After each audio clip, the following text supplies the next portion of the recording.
Visionary leader icon 2023 award পেলেন কে?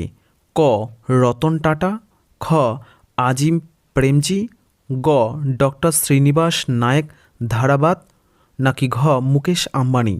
তাহলে আমাদের সঠিক উত্তরটি এর মধ্যে হবে গ ডক্টর শ্রীনিবাস নায়েক ধারাবাত।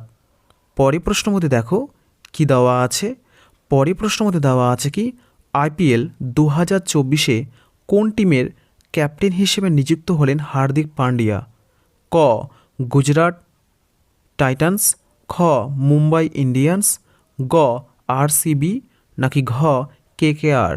তাহলে আমাদের সঠিক উত্তরটি এর মধ্যে হবে খ মুম্বাই ইন্ডিয়ান্স। পরের প্রশ্নের মধ্যে দেখো কি দেওয়া আছে। পরের প্রশ্নের মধ্যে দেওয়া আছে কি পুরুষ বিভাগে 2023-এ